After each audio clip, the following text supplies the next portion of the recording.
Pernahkah Anda melihat para apologet Kristen, orang yang seharusnya membela iman, malah sibuk menyerang saudara seiman sendiri? Lucunya mereka menang debat, tetapi kehilangan jejak Kristus. Dan pertanyaannya, siapa sebenarnya yang mereka bela? Injilkah atau ego mereka? Zaman ini penuh apologet cerdas, tetapi tidak semua berhikmat. Ada yang mahir mematahkan argumen lawan, tapi gagal menundukkan dirinya di hadapan Tuhan. Padahal Alkitab sudah memperingatkan, jika kamu saling menggigit dan saling menelan, awaslah kamu akan saling membinasakan. Galatia 5 ayat 15. Apologet tanpa buah roh hanya menjadi petarung rohani, bukan hamba Kristus. Rasul Paulus pernah melihat gereja yang terpecah karena kelompok-kelompok pembela figur tertentu. Lalu ia bertanya, apakah Kristus terbagi-bagi? 1 Korintus 1 ayat 13. Ini teguran keras dan masih relevan hari ini.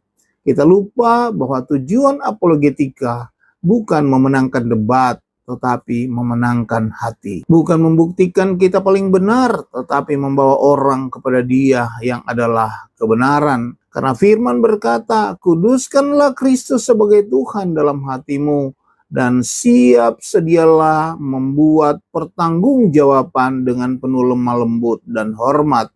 1 Petrus 3 ayat 15. Tanpa lemah lembut, maka itu bukan lagi apologetika, itu hanya adu gengsi rohani. Dan jangan lupa, amarah manusia tidak mengerjakan kebenaran di hadapan Allah. Yakobus 1 ayat 20. Kalau cara kita membela Injil justru menghancurkan tubuh Kristus, itu bukan pembelaan iman. Itu pembelaan diri yang disamarkan dengan ayat firman Tuhan. Sebagai penutup, Tuhan memanggil kita bukan hanya meneguhkan Injil Kristus, tapi pembawa terang dan karakter Kristus. Dunia tidak hanya mendengar apa yang kita jelaskan, mereka melihat bagaimana kita mengasihi.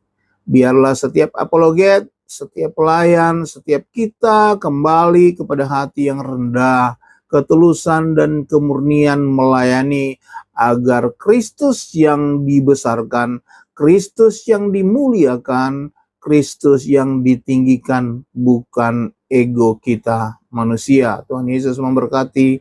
Shalom.